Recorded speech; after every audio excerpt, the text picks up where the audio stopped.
18 question बोला हुआ, 18 question try करना है इसमें।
हुआ क्वेश्चन किसी से?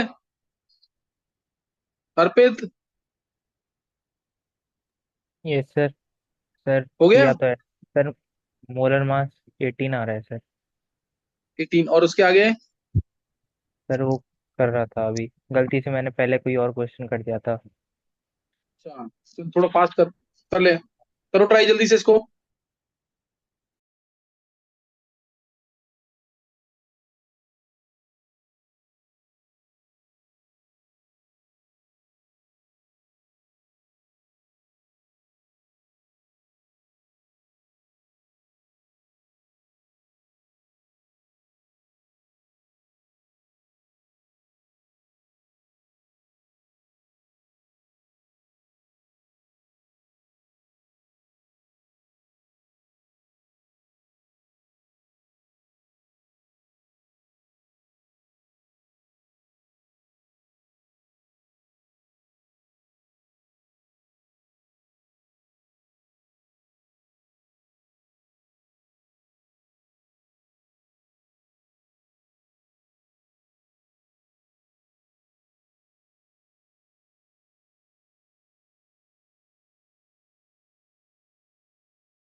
सर हो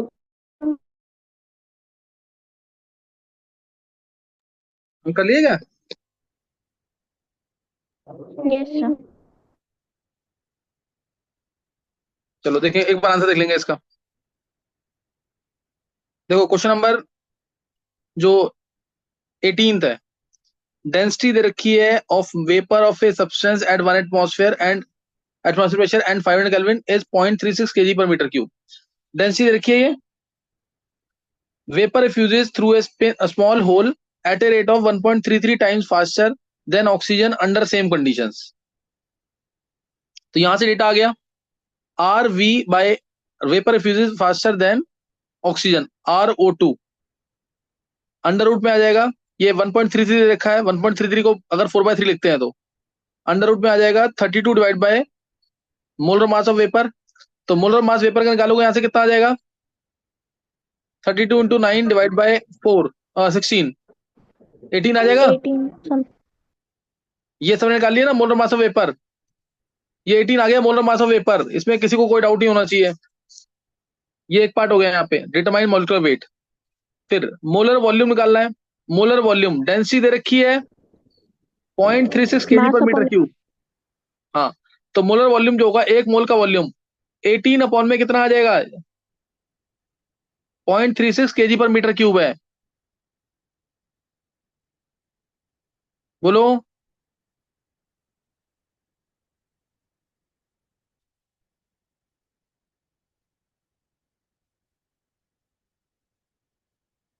कितना है यहां से मोलर वॉल्यूम? 18 अपॉन में 0.36, लेकिन ये केजी पर मीटर क्यूब में है।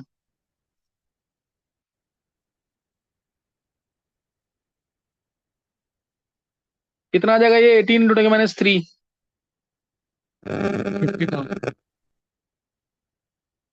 कितना आ रहा है? 50। ये मीटर क्यूब में आएगा अब यहां से।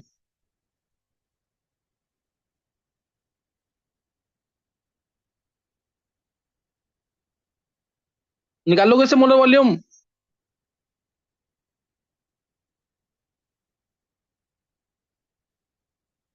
चलो नेक्स्ट थर्ड पार्ट देखेंगे। 18/36.5 वो डायरेक्ट ही आ रहा है यहाँ से, और मीटर क्यूब में आएगा ये। फिर कंप्रेशन फैक्टर, कंप्रेशन फैक्टर है कंप्रेसिबिलिटी फैक्टर। तो जेड इक्वल टू क्या होता है? PV/RT। NRT होता है N1 लेना है। PV/RT क्या वैल्यू आ रही है इसकी? प्रेशर दे रखा है तुम्हें, प्रेशर है 1 एटमॉस्फेयर प्रेशर, और वॉल्यूम ये तुमने निकाला होगा यहाँ पे, पुट करना लीटर के अंदर। ये एटमॉस्फेयर में है तो वो लीटर में होना चाहिए। आर 0.0821 और टी टेम्परेचर कितना है 500 केल्विन। जेड आ जाएगा इससे, जेड निकाला किसी ने? 1.2 के आसपास आ रहा है। चलो 1.2 अगर जेड आ रहा है, इट इज ग्रेटर देन 1, तो repulsive force is dominant.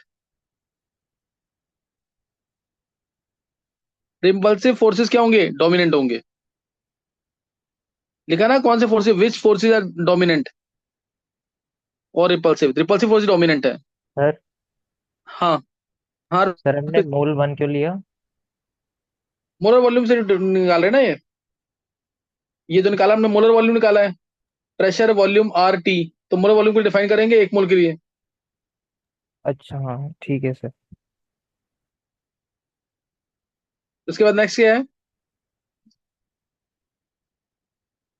Vapour behave ideally at 1000 kelvin, determine the average translational kinetic energy.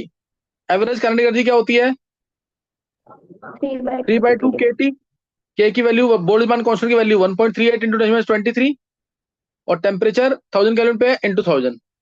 तो ये आंसर आ जाएगा इससे एवरेज काइनेटिक एनर्जी का। ये पूरा क्वेश्चन एडवांस में पूछा हुआ है, सही ना? ये पूरा क्वेश्चन एडवांस में आया हुआ है, एक बार चेक कर लो, कोई डाउट है पूछ लो उसमें।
नेक्स्ट पेज डाउन करो फिर इसको।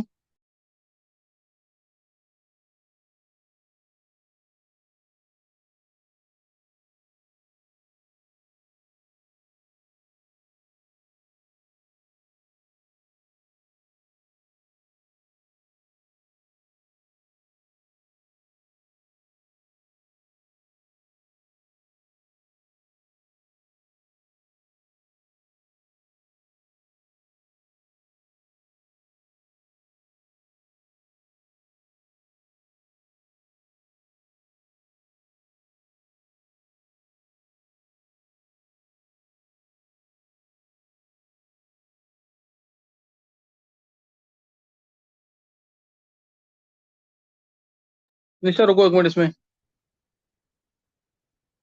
इसके क्वेश्चंस हो चुके हैं सारे ना।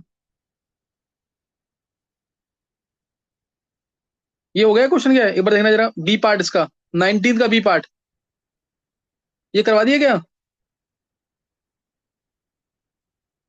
ये नहीं निष्ठा, ऊपर करो, 19 नहीं है सॉरी, यही कौन सा नंबर क्वेश्चन 49 था शायद,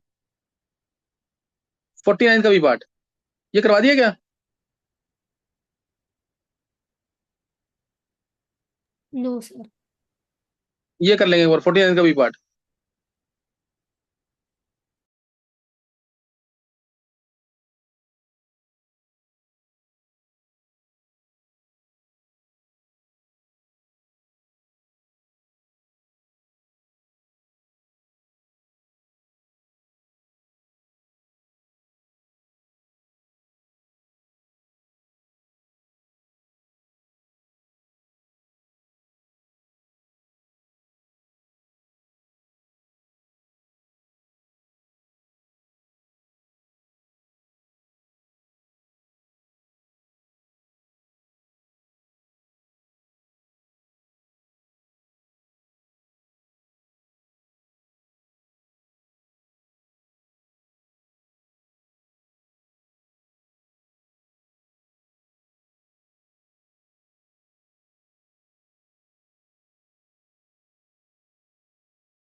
ये निकालिए आंसर।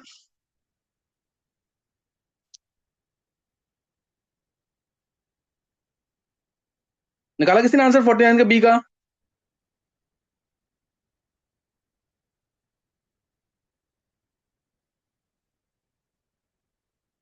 अर्पित निकाला आंसर? यस सर, निकाला तो है।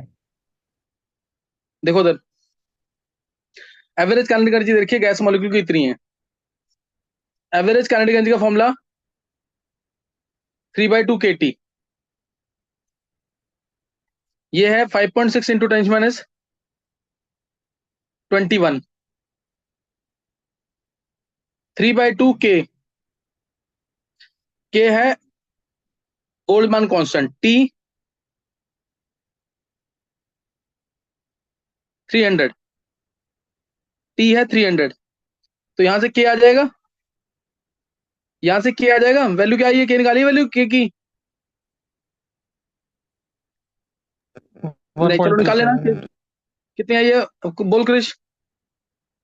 1.27 into 10⁻⁻23। 10⁻23 ये वैल्यू आ गई। अब के निकालना है तुम्हें, हमें निकालना है नेक्स्ट पार्ट जो है, ये बोल्ट्जमान कांस्टेंट निकल गया है जूल पर मॉलिक्यूल में।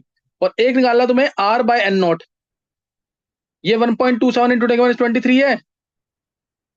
अब N0 की जो वैल्यू निकालोगे वो एक मोल में कितने मॉलिक्यूल्स प्रेजेंट है वो निकल जाएगा इससे, जो N0 की वैल्यू होगी। R की वैल्यू तुम्हें पता ही है 8.314 है जूल में।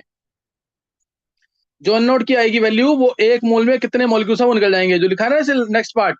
Also calculate number of molecules, ये बोला हुआ ना इसमें, yes sir. Number of molecules present in 1 mole of the gas, वो उससे निकल जाएगा। ये क्लियर है? Yes sir. चलो नेक्स्ट पार्ट है इसके अंदर फॉर्मूला लिख लेंगे कुछ। कोलिजन नंबर, कोलिजन फ्रीक्वेंसी और एक मीन फ्री पाथ, इनके फॉर्मूले नोट कर लेंगे एक बार।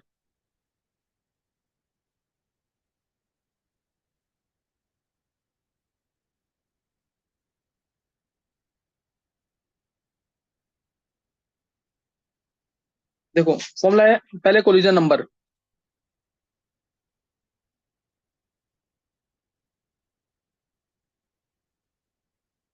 तो है ना collision number, collision number denote करते हैं इसको एनसी से। एनसी से, एनसी है number of collisions, number of collisions taking place per unit volume. Number of collisions taking place per unit volume by a single molecule. Number of collision which a single molecule undergoes पर unit volume, ये है collision number. समझिए कि नहीं? Collision number समझ आ गया कि नहीं? Number of collisions which a single molecule undergoes इन पर यूनिट वॉल्यूम, पर यूनिट वॉल्यूम। और फॉर्मूला होता है इसका, डायरेक्ट याद करना तुम्हें, √2 पाई v sigma square n। Terms बहुत इंपॉर्टेंट है यहाँ पे, टर्म्स इंपॉर्टेंट है यहाँ पे। v है एवरेज वेलोसिटी, जिसका फॉर्मूला सबको पता है 8RT/πm होता है। और सिग्मा यहाँ पे है मॉलिक्यूलर डायमीटर, मॉलिक्यूलर साइज कह लो या मॉलिक्यूलर डायमीटर। जैसे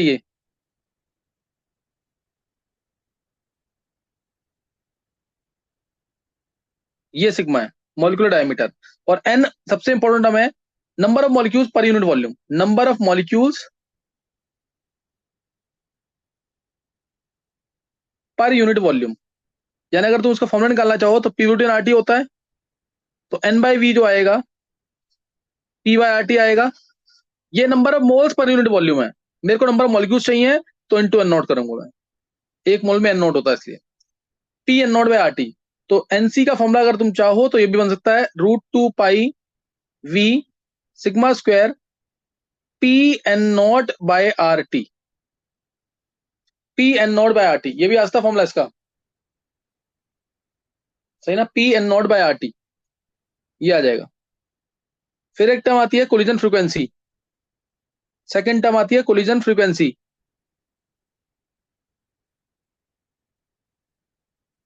डिनोट करते हैं जेड से। Number of collisions, number of collisions taking place per unit volume per second, number of collisions taking place per unit volume per second. Clear है कि नहीं? ये number of collision taking place per unit volume per second, इसको बोलते हैं collision frequency. ये collision frequency है। दो मॉलिक्यूल के बीच में एक कोलिजन होती है, दो मॉलिक्यूल के बीच में एक कोलिजन होती है, तो n मॉलिक्यूल्स में कोलिजन होगी n/2। दो मॉलिक्यूल में एक कोलिजन, यानी एक कोलिजन होने के लिए दो मॉलिक्यूल चाहिए, एक कोलिजन होने के लिए दो मॉलिक्यूल चाहिए। तो यानी 1/2 कोलिजन मान सकते हैं, 1/2 कोलिजन एक मॉलिक्यूल के लिए। तो n मॉलिक्यूल्स हैं तो n/2 कोलिजन होंगी, यानी जो कोलिजन फ्रीक्वेंसी होगी वो nc इंटू n/2 होगी। क्या क्लियर हो गया ये? क्या समझ आ गया ये? जितनी टोटल कोलिजन हो रही है इंटू n/2, जितने मॉलिक्यूल्स है उसका आधा।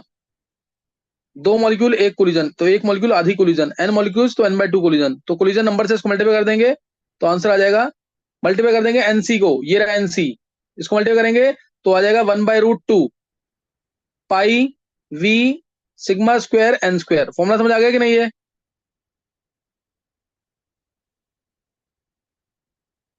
कोलिजन फ्रीक्वेंसी का फॉर्मूला क्लियर हो गया?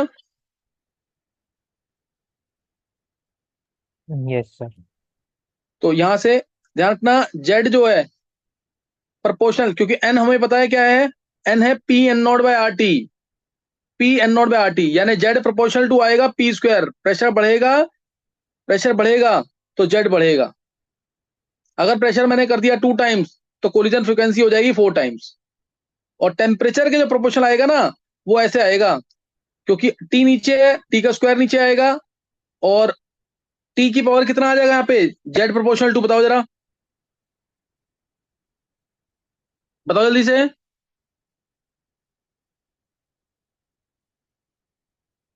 -3/2 टी की पावर,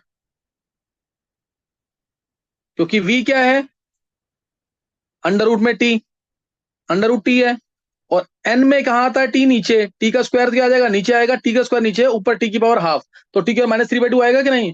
ये क्वेश्चन आएगा ऐसे, प्रेशर को किया 2 टाइम्स, टेम्परेचर किया हाफ, तो z पे क्या फर्क पड़ेगा? कर लोगे ना क्वेश्चन ये? अर्पित हो जाएगा क्वेश्चन ऐसा? Yes sir. ये ध्यान रखना, इंपॉर्टेंट चीज बताइए यहाँ पे, v को जरूर कंसीडर करना इसमें। नेक्स्ट लिखना है, नेक्स्ट एक टर्म और नोट कर लेंगे, मीन फ्री पाथ। ये भी आजकल पेपर में आ रहा है। मीन फ्री पाथ, एक मॉलिक्यूल है, कोलिजन करने से पहले जो पाथ ट्रेवल कर रहा है, कोलिजन करने से पहले जो पाथ ट्रेवल कर रहा है वो फ्री पाथ ही होगा उसका, वो फ्री पाथ ही तो होगा, उससे पहले कोई काम नहीं हुआ है। ये L1 डिस्टेंस है, कोलिजन होने से पहले जो पाथ ट्रेवल किया मॉलिक्यूल ने, this is called as free path. समझ आ गया कि नहीं? है path traveled by a molecule before its collision is called as distance traveled by a molecule between two successive collisions is called as free path। और ऐसे जितने भी फ्री पाथ हैं, ये L2 मान लो, ये L3 मान लो, ये L4 मान लो, यहाँ पे L5 मान लो, तो जो L बार होगा ये था मीन फ्री पाथ, सबका मीन होगा L1 + L2 till Ln divide by n। समझ आ गया कि नहीं? और फॉर्मूला होता है इसका 1/√2 pi sigma square n। n यहाँ पे सेम टर्म है, नंबर ऑफ मॉलिक्यूल्स पर यूनिट वॉल्यूम, और सिग्मा यहाँ पे मॉलिक्यूलर डायमीटर है, सिग्मा यहाँ पे मॉलिक्यूलर डायमीटर है। इसके बारे में जरूर क्वेश्चन आता है कि अगर हमने मॉलिक्यूलर साइज बढ़ा दिया, मॉलिक्यूलर साइज बढ़ गया अगर, यानी मॉलिक्यूलर डायमीटर बढ़ गया है, तो मीन फ्री पाथ क्या हो जाएगा, कम हो जाएगा। मॉलिक्यूलर साइज, मॉलिक्यूलर डायमीटर ही हो गया ना वो। और अगर हमने टेम्परेचर बढ़ा दिया तो मीन फ्री पाथ पे क्या फर्क पड़ेगा, प्रेशर बढ़ा दिया तो मीन फ्री पाथ कम हो जाएगा। एन को पुट करो ना, क्या आएगा नीचे, P n0/RT। टेम्परेचर बढ़ा दिया तो मीन फ्री पाथ कम हो गया, प्रेशर बढ़ाया, प्रेशर बढ़ाया तो मीन फ्री पाथ कम हो गया, टेम्परेचर बढ़ाया तो मीन फ्री पाथ बढ़ गया। क्या क्लियर हो गई टर्म्स? ये तीनों कर लेना जरूर, ये पूछा था पेपर के अंदर। ये क्लियर हो गया कि नहीं?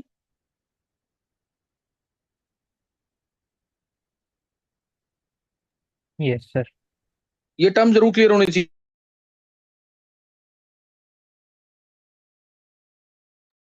जितने भी फ्री पाथ होते हैं सबकी डिफरेंट वैल्यू होती है, ना जितने भी फ्री पाथ होंगे सबकी वैल्यू क्या होगी, डिफरेंट होगी। जो मीन फ्री पाथ है मॉलिक्यूलर साइज के इनवर्सली प्रोपोर्शनल है, सही ना, मोलिकुलर पाथ के इनवर्सली प्रोपोर्शनल, मोलिकुलर साइज के इनवर्सली प्रोपोर्शनल होगी, टेम्परेचर के डायरेक्टली प्रोपोर्शनल, प्रेशर के इनवर्सली प्रोपोर्शनल, डेंसिटी के भी इनवर्सली प्रोपोर्शनल आता है, डेंसिटी के भी इनवर्सली प्रोपोर्शनल। और कोलिजन फ्रीक्वेंसी का एक फॉर्मूला नोट कर लेना, लास्ट फॉर्मूला लिखना, कोलिजन फ्रीक्वेंसी एक ना एक ऐसे भी दिया जाता है, most probable speed, most probable speed, ये न्यूमेरिकल में आया हुआ एक बार, divided by mean free path.